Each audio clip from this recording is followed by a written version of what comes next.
Kejaksaan Negeri Kota Probolinggo mengungkapkan kasus korupsi di lingkungan Dinas Pendidikan dan Kebudayaan atau Disdikbud Kota Probolinggo. Senin 30 Mei 2022, Kejari Kota Probolinggo menetapkan status tersangka dan menahan 4 orang dalam kasus dana Bosda tahun 2020 untuk penggandaan LKS dan buku modul. Salah satu yang ditetapkan tersangka adalah Kepala Disdikbud Maskur. Selain M atau Maskur, Kejari menetapkan tersangka pada AB sebagai PPTK Disdikbud, tersangka inisial BWR selaku Kepala Bidang Pendidikan Dasar Disdikbud, dan ES selaku Direktur CV Mitra Widya Tama sebagai perusahaan penyedia barang. Senin 30 Mei 2022, mereka diperiksa di kantor Kejari Kota Probolinggo di Jalan Mastrip mulai sekitar pukul 11 siang. Lalu sekitar pukul 6 petang, keempat orang itu digiring keluar kantor Kejari kemudian diangkut menuju lapas kelas 2B Kota Probolinggo. Mereka ditetapkan berstatus tersangka dan menjadi tahanan Kejari Kota Probolinggo. Kejari Kota Probolinggo Hartono menjelaskan tindak pidana korupsi yang diduga dilakukan 4 tersangka ini seputar program penggandaan peningkatan mutu dan akses pendidikan kegiatan belanja barang dan jasa dari dana Bosda atau bantuan operasional sekolah daerah. Pada tahun anggaran 2020, dana Bosda untuk SD senilai 2,4 miliar rupiah, sedangkan Bosda untuk SMP senilai 4,5 miliar rupiah.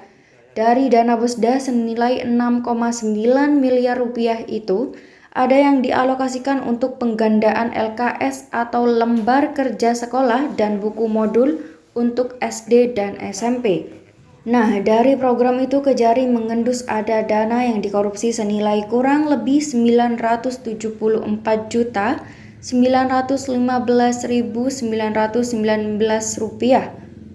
Taksiran kerugian negara senilai 974 juta rupiah lebih itu didasarkan atas audit BPKP.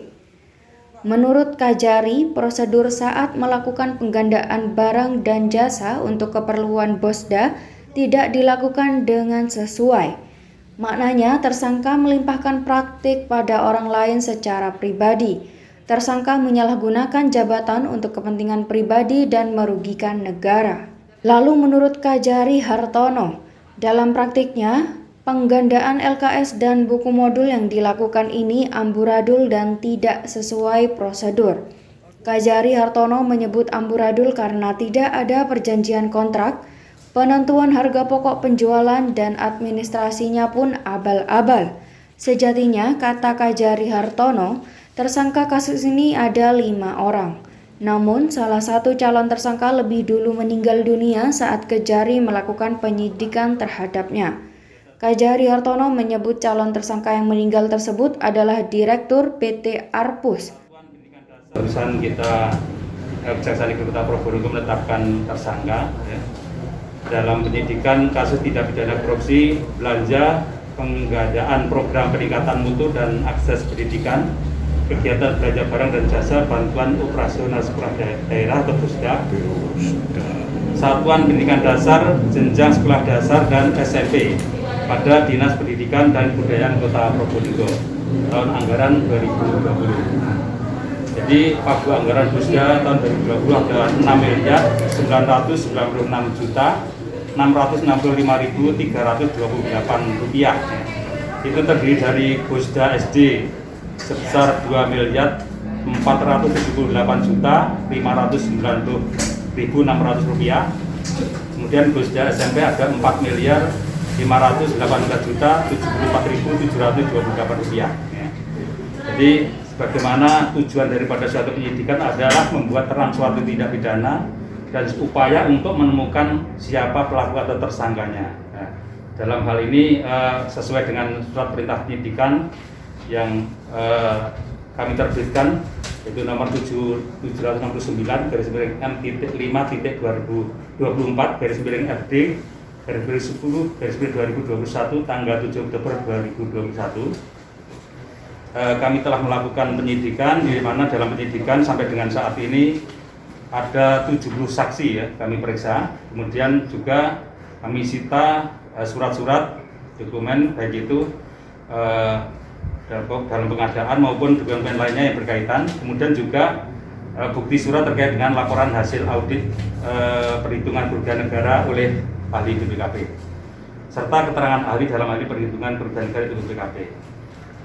Kemudian juga dilakukan penelitian barang bukti sebagai pendukung daripada upaya mengungkap kasus Figure ini di Dinas Pendidikan dan Kebudayaan Kota Probolinggo ini.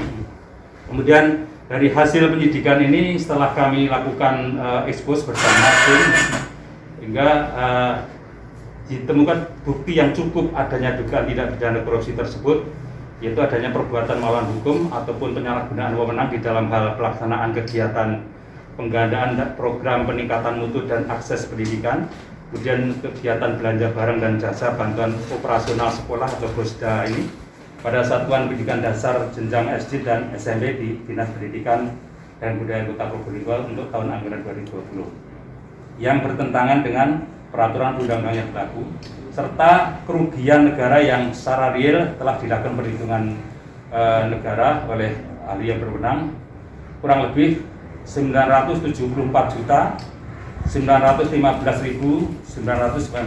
rupiah. Nah, itu. Serta pihak-pihak yang harus bertanggung jawab terkait dengan penyalahgunaan daripada uang negara dalam ini pemerintah daerah Kota Probolinggo. Oleh karena itu pada kesempatan ini Kejaksaan Negeri Kota Probolinggo telah menetapkan yang bersangkutan dengan inisial M selaku pengguna anggaran pada Dinas Pendidikan dan Kebudayaan Kota Probolinggo. Kemudian inisial AB selaku PPTK pada Dinas Pendidikan dan Kebudayaan Kota Probolinggo, dan inisial BWR selaku Kabid Pendas Pendidikan Dasar pada Dinas Pendidikan dan Kebudayaan Kota Probolinggo, serta inisial ES selaku penyedia, dalam arti ada Direktur CV Mitra Widyatama, sebagai tersangka dalam dugaan tindak pidana korupsi, belanja penggandaan program peningkatan mutu dan akses pendidikan, kegiatan belanja barang dan jasa bantuan operasional sekolah dasar atau sekolah daerah atau BOSDA, Satuan Pendidikan Dasar Jenjang Sekolah Dasar dan Sekolah Menengah Pertama atau SMP pada Dinas Pendidikan dan Kebudayaan untuk tahun anggaran 2020.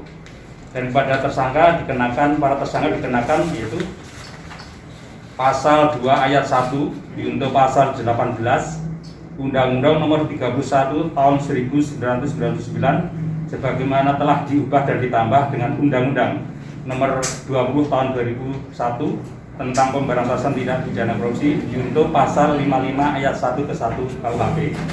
Subsidiarnya adalah Pasal 3 diuntuk Pasal 18 Undang-Undang Nomor 31 Tahun 1999 sebagaimana telah diubah dan ditambah dengan Undang-Undang Nomor 20 Tahun 2001 tentang pemberantasan tindak pidana korupsi diuntuk Pasal 55 Ayat 1 KUHP. Jadi ada delik penyertaan di situ karena tersangkanya lebih dari satu. Barangkali itu untuk sementara yang bisa kami sampaikan. Mungkin dari teman-teman wartawan ada pertanyaan, silakan. Untuk modus dugaan praktik sendiri itu seperti apa Pak modusnya Pak? Jadi pengadaan ini mungkin dibilang amburadul dari prosedurnya. Jadi prosedurnya tidak dilalui sama sekali.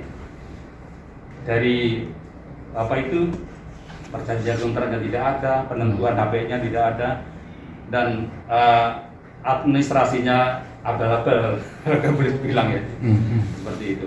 Sebenarnya mestinya ada satu lagi, cuma karena calon tersangka ini pada waktu penyelidikan sudah meninggal dunia dari PT Arbus, sehingga dari demi hukum tidak bisa dilanjutkan penyidikannya. Ya, PT Arbus. Ya. Pak, infonya rekanan juga bukan selaku penyedia atau bukan di bidangnya gitu Pak? Kalau penyedia sebenarnya di bidangnya, tapi kemudian dilimpahkan kepada orang lain secara pribadi. Jadi secara perorangan dia menciptakan ke pihak lain, seperti itu, dengan dia mengambil keuntungan dari situ. Disubkan ya? Ya disubkan, tetapi dia mencari keuntungan sendiri, tidak dikerjakan sendiri. Ada LKS dan buku modul untuk SD dan SMP tahun 2020. Pak, sebelumnya itu tidak ada program itu Pak, atau seperti apa Pak? Itu sebelumnya anggaran itu dalam bentuk penggandaan, bukan pengadaan. Diserahkan penggandaan, sekolah, ya. Harusnya itu diserahkan masing-masing sekolah. Itu BOSDA itu kan haknya masing-masing sekolah. Nah, cuma ini dikelola langsung oleh Dinas Pendidikan, nah, tanpa lelang dan sebagainya. Jadi uang sekian miliar itu keluar tanpa lelang untuk belanja itu. Selanjutnya, 4 tersangka itu kemudian dijerat pasal 2 ayat 1 junto pasal 18 Undang-Undang Nomor 31 Tahun 1999 sebagaimana telah diubah dan ditambah ke Undang-Undang Nomor 20 Tahun 2001 tentang Pemberantasan Tindak Pidana Korupsi. Laporan Alfi Wardah, Tadotuli TV.